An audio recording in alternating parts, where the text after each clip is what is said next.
Hello, hello. Hi, everyone. I hope you guys can hear us okay. My name is Julia Holly.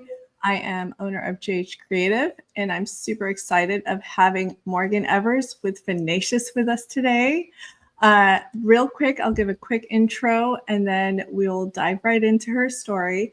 Morgan Evers is the founder of Finacious, a company launched in September 2020 to provide support for diverse systems of care and programs at local and statewide levels. She brings 15 years of experience in human services, focusing on early learning and pediatric behavioral health with a passion for making a positive impact. Through Finacious, Morgan aims to create lasting change by helping organizations define their goals and discover creative solutions. Thank you so much for joining me on my humble show, JHC and Friends. This is our 54th episode of JHC and Friends. It's crazy.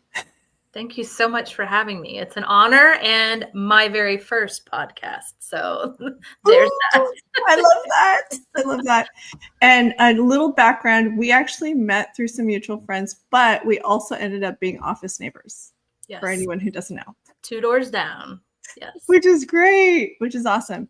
So you started in 2020. Tell us of how you decided to get started and why Finacious. Sure. So 2020, as we all know, was a little chaotic with COVID and all the moving parts. And what I saw through the work I was previously doing for the last over a decade in Tallahassee was trying to build up systems of care for young children and their families, both in pediatric behavioral health and early learning. And with COVID came new dollars, a lot of uncertainty, a lot of trying to be more creative in the spaces that we were in to still continue to serve families and children. And so a part of my work previously was community engagement and partnerships. And I had a window into all different departments, different systems with different entities, both with the state and local nonprofits who were funded by state and federal dollars, to really dig into that quality interaction and supports piece that was always their mission and vision, but really how do we do it now? And I, on a whim, decided in 2020 that I could only do so much with the system of care I was in at the time, and I wanted to really start to bridge partnerships and start to dig into different systems that were serving families and children. And so I took the leap back in 2020 to open Finacious, and I had no idea what I was going to call it. And it was a lot of just, I guess, brainstorming and, how do you name your first business? And my husband always would call our little one Finacious. She's Finley K, but she never took no for an answer and always found a creative solution. And that was my vision for what I wanted to do, was not taking no for an answer or really making somebody tell you no, right? Getting creative and figuring out ways to better and best serve populations of people and meet them where they're at and make sure they're connected to the right resources depending on the different entity. And so it started in 2020, and here we are 4.5 years later, which is crazy. Yeah, no, it's super crazy. I even started JHC and Friends in 2020. I think a lot of people started things in 2020. Right? It was a diving board, that springboard, for entrepreneurs. And I think there was a lot of space to do that. And just to learn that you could do so much remotely. And, the tech really came forward and people were getting used to that. So yeah, cheers to that 2020 and businesses launching, which is, I don't know, it's been a whirlwind, an absolute whirlwind. I love how you combined Tenacious with your daughter's name too. I didn't even know the origin story of it. I really love the name, really. Oh, well, thank you. The brand is great. And so do you also include financial related consultation? So the only thing financial that I've done, so the straightforward answer is no, but turns out there's quite a few things around financial literacy, especially with local foster youth. And there was a nonprofit that needed an assist. They're called Metavisions. They're very grassroots, but they wanted to come back to life after COVID and really dig into financial literacy supports for youth graduating the foster care system and really transitioning into adulthood. But other than that, and no financial. I am dangerous at that. So I try and stay away from anything else other than youth financial literacy. So where did you go to college? I didn't mention that part. Like, so what brought you to Tallahassee? Are you original Tallahassee or did you move here? I moved here. I'm originally from a place called North Palm Beach, Florida, which is about 6 hours south. I just went there this last weekend for my best friend's 40th birthday, and for some work. And I grew up down there. And when I turned 18, I applied to FSU and got into Florida State. And I hated it. It was terrible. It was a rainy freshman year. Oh no. I just couldn't find my groove. I always wanted to go back home every weekend I could get just to be back with family. I'm the oldest of 4. Oh wow. And yeah, it just. You got homesick? Yeah, it just, I was like, I was more connected there than I was here. And it actually took me. I found out that you could use your Florida Prepaid and your Bright Futures Scholarship, which you still can for anyone watching that has kids or maybe interested. And you can apply it to study abroad. So it was the same money, and I just had to get a plane ticket and go. And so I studied in Florence, Italy with Florida State University. Wow. I was there for 6 months. And while I was there, I met 2 girls from Tallahassee. And when I came back, they said, hey, do you want to come work with us? Do you have a job? And I ended up working at Roberts Elementary School with them the last 2.5 years of college, and found my home here, and never felt like I didn't belong here. I've been here ever since. And what used to be home was no longer home, which is a super nice feeling. Oh my gosh, that's awesome. Yeah, because I hear stories about freshman year. I mean, being a freshman myself, but being far away from home, adjusting, and then Tallahassee became your home. So it's just yes, it took me going away, like really far away, to actually find my Tally family and end up staying here. That's awesome. And then you've raised a family here. Yeah, right? My husband Matt is actually from here. He never left. He is born and raised here, went to FSU, and that's where I met him through my new friends when I was working out at Roberts. And we have 2 kiddos, little boy Hinton, who will be 11 in May, and Finley Kay, who just turned 6, and they both are going to school at Roberts. So it's come full circle for me. Oh, wow. Yeah. So they're back where it all started for me, going to school there. So what's it been like for you as a fellow mom entrepreneur, having run your business and managing it all? Like, what have you found to help you out with balancing it, the workload and personal life and mom life? I think it definitely takes support from your family.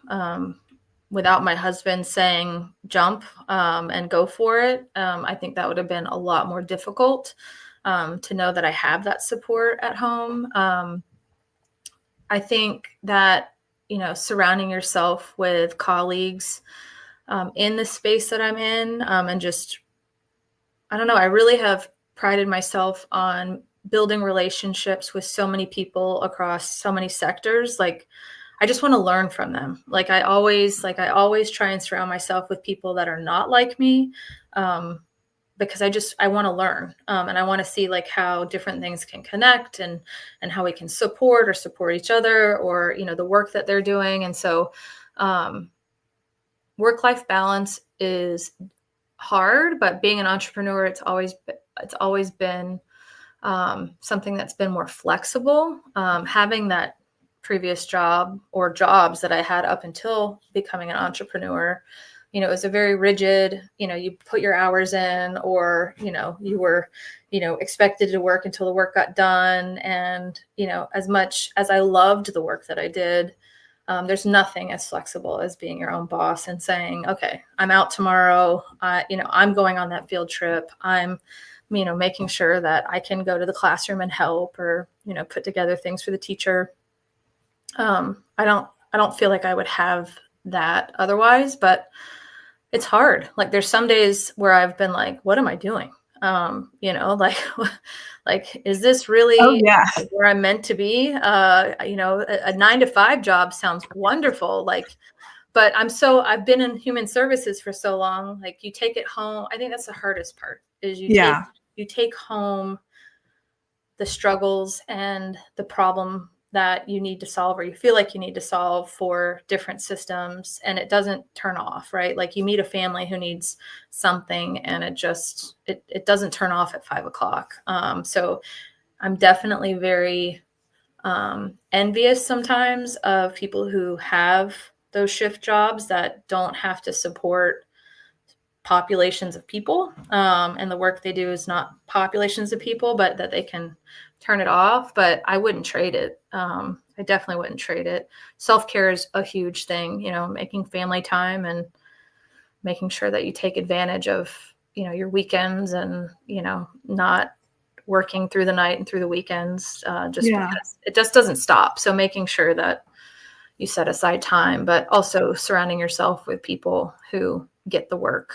I think that's a harder part for somebody. And I talk to teachers all the time, teachers in the schools, and some of my early learning work now, and training teachers and doing professional development with them. Or I have a early learning fellowship in Palm Beach County, their inaugural fellowship, and there's 12 directors and owners of preschools. And I really encourage them to encourage not only themselves, but their teachers, like, to surround themselves with people that understand the work. Because if you go home at the end of the day and you're talking to somebody that doesn't get it, or, doesn't understand why you're doing what you're doing, or doesn't see the bigger picture, it's definitely more of a mental drain than to have colleagues and peers who get the work. I love that. Yeah. Especially as entrepreneurs, it gets really lonely. It's just one thing that we can all relate to one another. Nobody understands the position that you're in. But at the same time, it is nice that we can have that set aside time, as long as we block that time and protect it, where we are going to spend time with our family, or we are going to take care of the things that we need to take care of related to home life, and also self-care. Like, I do need to schedule that doctor's appointment that I haven't in a while, Oh, last year I thought about it, and it was one of my bigger stressors, going through COVID, starting a business, focusing on, like, making sure, like, my family stays afloat. Like, I protect them first. And I realized I hadn't been to the dermatologist. I hadn't gone to the general doctor. I hadn't gone to go get, like, just a physical. And what I do the dentist. So last year I just checked it all off. I was like,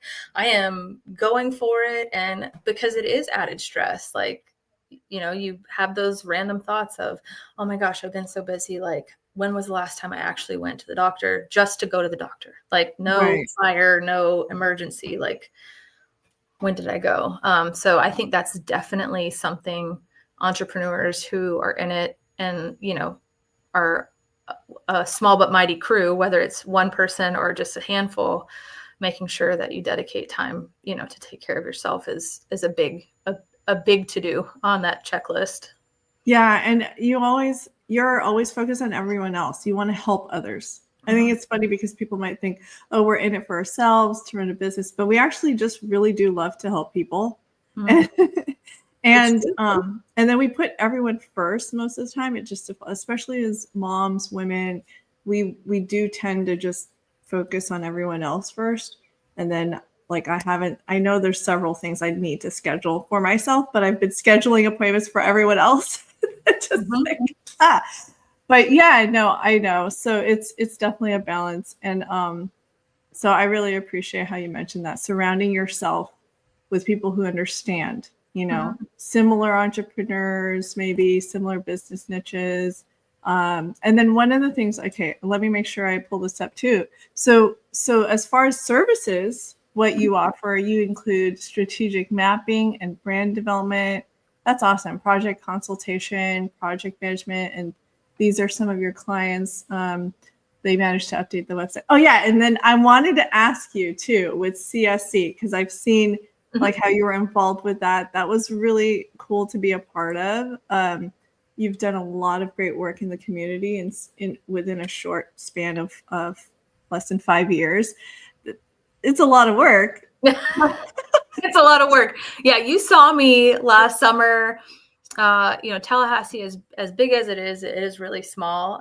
You saw me at the end of a 5-day, 20-hour week with 42 teenagers that I had never met, but the Children's Services Council wanted to bring me on to really teach them the approach that they needed to take, both mentally, both with social skill. I mean, all of the things that they needed to be successful as they were going to be placed into employment positions that were true. They were being employed by different businesses for the rest of the summer. And you took one on for the summer, a student. But yeah, it was great. It was a week of just bringing in different speakers, but really pouring into the youth that were really, it was a competitive application process. They were the 42 that were chosen from all different schools across Tallahassee. And to see them start the summer with me for that 20 hours, then get locked into their different places of employment, and at the end of the summer, graduate from that program. Every single youth that started the summer still remain employed by the end. And so I felt like my mama heart was happy that all 42 stayed employed, because, it took that first week with them to really, get them thinking about their interactions with others. The more that, we've turned to social media and screen time and COVID, there's less eye contact, there's less interaction with people. There's, with the teenagers now, they're very quick to be on the defense, like, well, what are you talking about? Well, no, I'm with you. I'm trying to help you. Like, we're on the same page kind of thing. And so it was definitely a challenging week, but a rewarding week. And it was nice to see you walk in at the end of the week to meet your student. Both that it was like the hoorah for them, but it's nice to see business owners like yourself take on youth when you don't have to, right? I always encourage businesses to take on students. I learned so much from students. Like I've had students with me since 2012.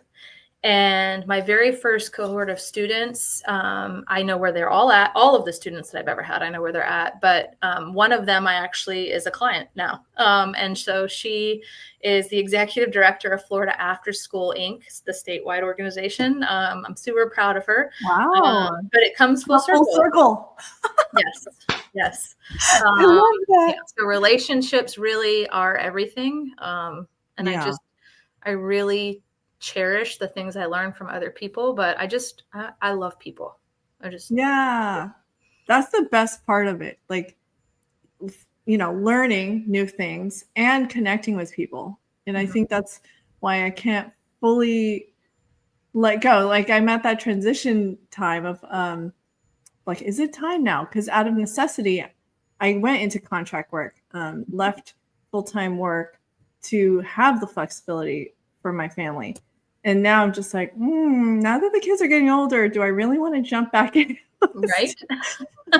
Because I want to still continue to do this, right? And so I'm happy to work with clients. And okay, let me just feature, speaking of clients, because the screen earlier, I know it was very tiny. I want to make sure that I share this, but these are great people, great organizations that you got to help over the years.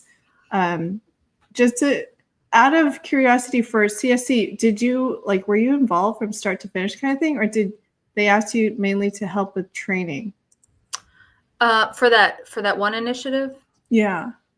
So I was only involved when they brought me in for the training purposes. Okay. Now I stay afloat, I check in and see like what's moving through the organization, like what RFPs are out or what things are out to bid on.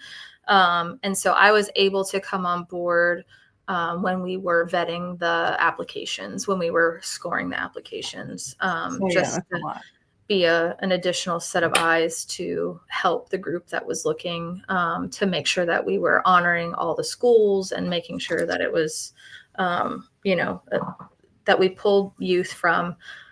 We made sure we wanted to pull youth from every school represented on the application list. So from then on, I was involved. Yeah, and this was the inaugural year, right? And so I think for the most part, like, it was so well run. Holly did a great job with Absolutely. it, and I know they plan on doing it again this year, right? Yes, it was so well received that it is going to happen again this year. And I lead the local college access network with Corey Melton from the chamber, the Tallahassee Chamber, and our partners, and with the work that Aspire does to really promote college access and furthering, education and FAFSA completion, and just really making it known to more youth that there are options for them from where they are, that everyone has options, no matter where they are in school, or if they had to, redo a grade, or if their grades are bad, like, there's always educational options for them. And so I think we're going to definitely incorporate more of Aspire's work in that space with them. Some of the summers previously, we had done 2 generational workshops in that same space that you saw us in do the training last summer. I invited youth and their parents or caregivers to come sit for 4 or 5 different workshops. It was just each family would come for just one, but we offered 4 or 5 sessions through the Children's Services Council. And it was so amazing to go in there thinking we were going to motivate and inspire the youth. But what we found also is that the parents and the caregivers had given up on themselves. Wow. And they didn't realize that they had options too. And so we had parents from those workshops actually go back to get their education and further themselves, or get certified to change careers. And so just to see and with any of my clients, like, going into a project thinking that this is their mission and vision, but the other pieces and positive outcomes that come out of something good, and then be able to, change and adapt to the next go around to make sure, like, those pieces are captured, and that it's, I always encourage clients, like, you've got to start somewhere. It's not going to be perfect. Nothing is ever perfect, but you've got to start somewhere, and don't give up after the first time. It takes a long time to build relationships with people. Word of mouth is like the strongest thing on your side or not on your side. It can be a good or a terrible thing. But just building those relationships, because so many people trust word of mouth. And if word of mouth says, like, go to that workshop, or go to this event, or, I'll see you out there, or let's apply for this. It's so much stronger than really as many ads as you can run. But if you could have the ad space or the marketing along with those cheerleaders out in the community that say, like, go for it, or this is for you, or I did it and it was wonderful. It just goes that much farther. I love that. And speaking of that, I mean, look at the impact that you have here. It's good when we see these beautiful faces. I didn't even think of it until now. We should have had, like, a photo of the CSC group. Yeah, definitely. But I was, I've been telling Holly every time I bump into her at an event, like, I need to have you on the show. Let's talk about it. Oh, she'd be great. Yeah, she has her hands in a few different systems like I do. Yeah. So she is a wealth of knowledge and just motivation, just entrepreneur and understanding systems. Holly would be a great one to have on here. It's cool because, like, it looks like you guys do some creative activities. It must be a lot of reward for both any participant and even for yourself, just be able to impact families, and I saw how it did that tremendously. Adults are just grown-up kids, and I think people forget that, and they lose their sense of being able to laugh and play and be a kid and go outside and do things. anytime that we can incorporate some type of game or challenge and, tie in the adults with the youth, we see, with that shoe challenge, we partnered with the Keep Climbing Foundation, which is Maria Norvell's, Coach Norvell's wife, has done a fantastic job with them.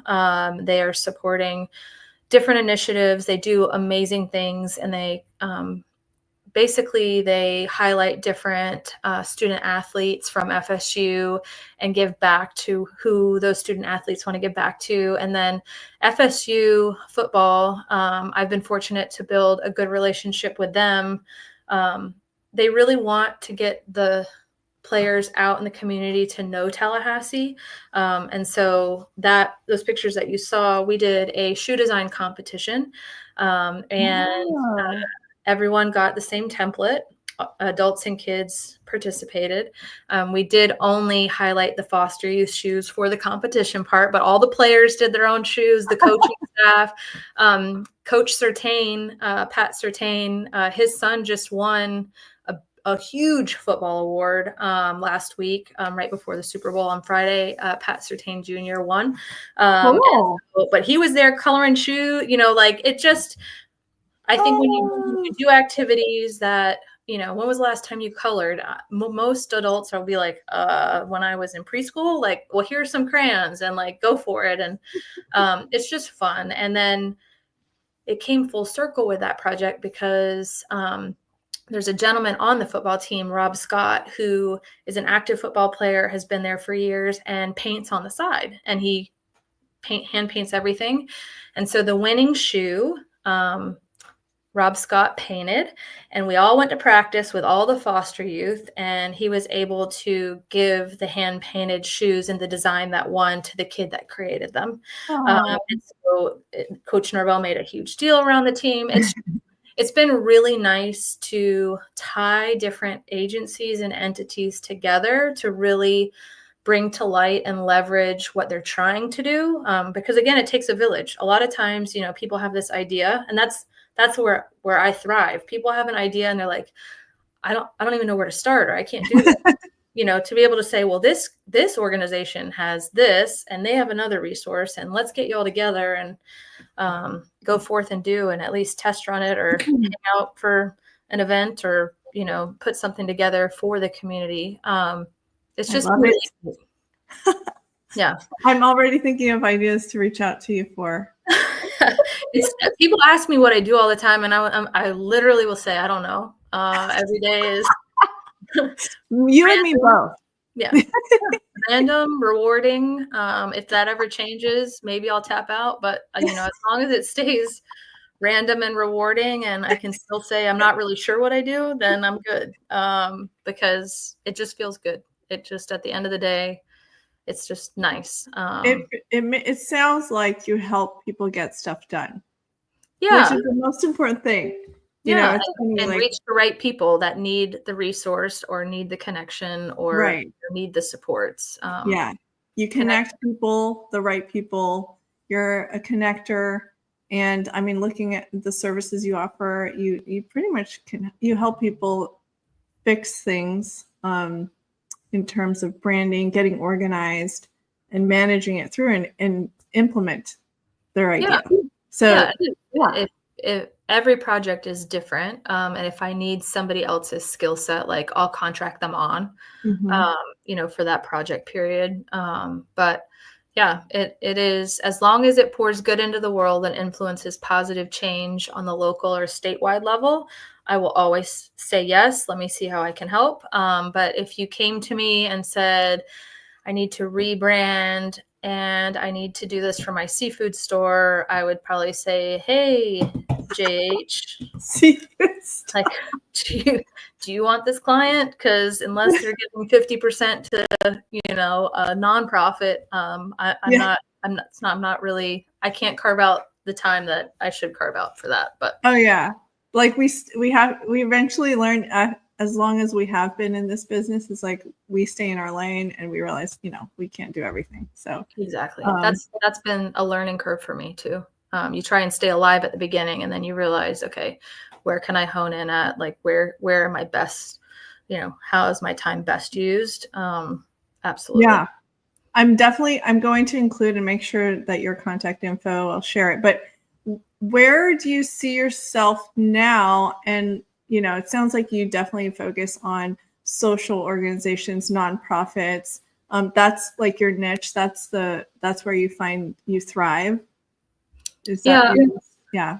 Yeah. I work with the Florida Department of Health, and they have the Florida Pediatric Behavioral Health Collaborative statewide.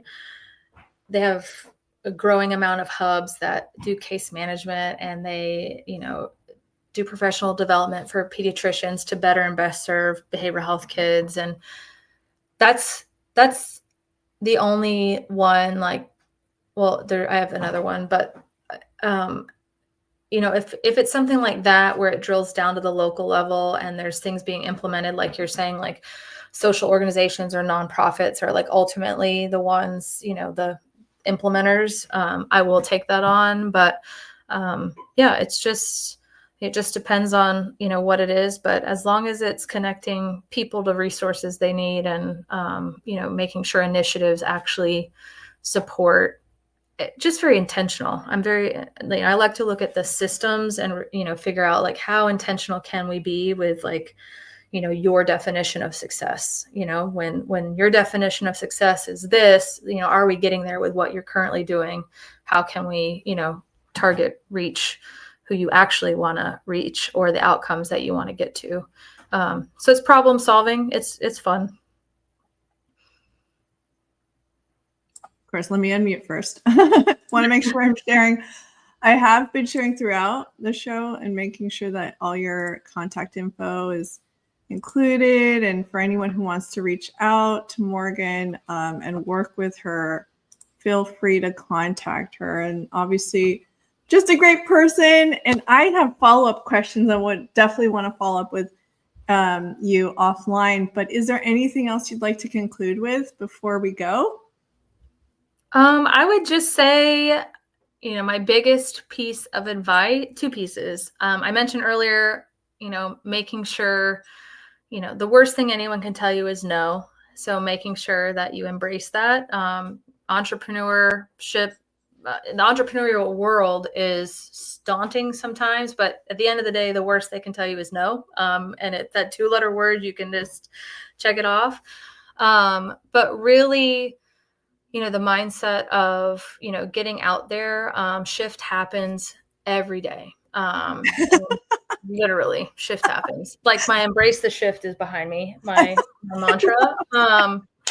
But if you don't learn to embrace the shift and be flexible and pivot, like you are your own worst enemy. And I think in a space, no matter what lane you're in, whatever position you have, if you're working for an employer, or, you're on your own, or you're starting out on your own, or you just, you're doing the best you can in the lane that you're in, making sure that when somebody does tell you no, that you really look at all of your different assets. What are some possible solutions? So many people shut down and they give up. And I just want to encourage anyone watching that, no is the worst that they can do, and really just look at the bigger picture of what do you have available to improvise with and still move the needle forward. So that's awesome. That's my highlight for this episode. I love it. There you go. Love it.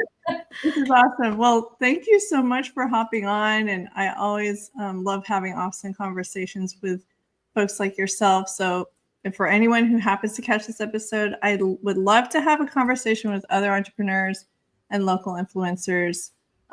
Morgan, I'll see you on the other side. I'll go ahead and end this broadcast and give you some. Thank you very much. Thank you for having me. Thank you.